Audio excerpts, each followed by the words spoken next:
Tere päevast! Mina olen teie reporter ja täna oleme rännanud ajas rohkem kui 200 aastat tagasi, 18. sajandi Eestisse. See on aeg, mil Eesti ei ole veel iseseisev, vaid kuulub Vene impeeriumi koosseisu.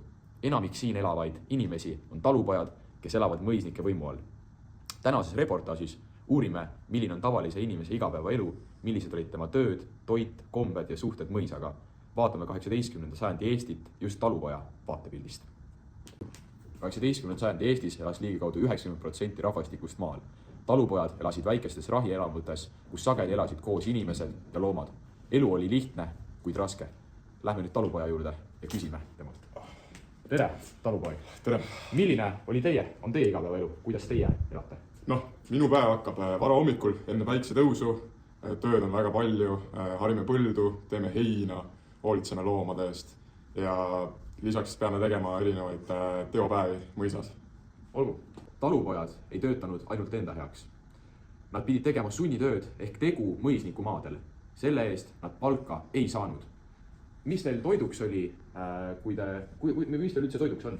No tõesti, toiduga on päris kesine värk, et enamasti siis on ikkagi laual must leib, tangupuder, kapsad, mõnel õnnelikul päeval on ka kala ja liha on selline pigem ikkagi harvem juhus, et see on selline luksus peamiselt pühade ajal. Selge. 18. sajandi ühiskond oli selgelt kihistatud. Kõige kõrgemal olid aadlikud ehk mõisnikud, kelle käes oli maa ja võim. Talupojad olid päris orjad. Me lähme nüüd mõisniku Alberti juurde, kes räägib, milline peaks olema õige mõisaelu. Tere! Milline on teie arust mõisaelu ja kuidas on õige? No mõis peab olema korras, talupojad teevad oma kohustusi ning tagame korra ja seaduse. Olgu, see on selge. Talupojad ei saanud vabalt abielluda, kolida ega elukutset valida ilma mõisniku loata. Karistused olid ranged ja elu mõisniku meelevallas. Nüüd me lähme küsime uuesti talupojalt, et milline nende elu on, kas neil on kerge, raske, kuidas nad üldse elavad. Nii, siin on talupoeg ja tahaks küsida, et kas te ütleksite, et teil pigem on siis kerge või raske, et ma tean, et mõisnik küll nagu omab teid põhimõtteliselt, et te peate tegema tema jaoks tasuta tööd, aga äkki see on just lõbus?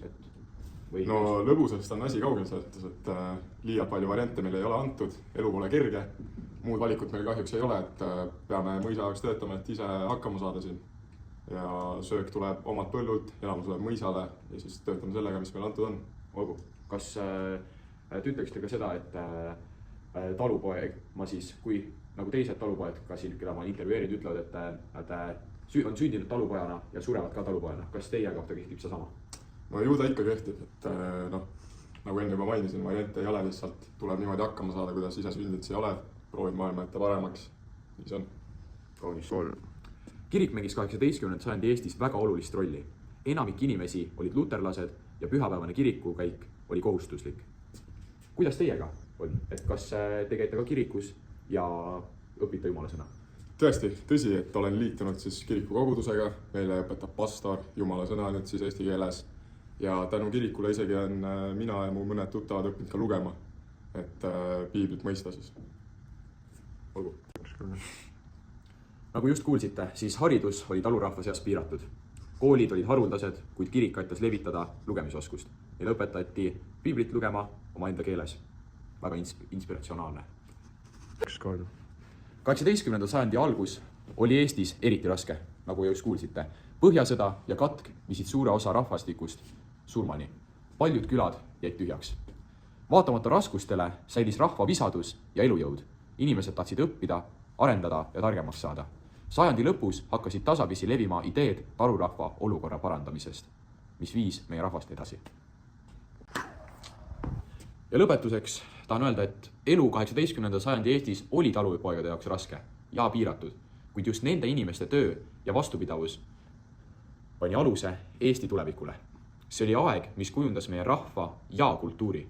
Selline, nagu just nägi välja elu Eesti talupojana ja mõisnikuna 18. sajandil.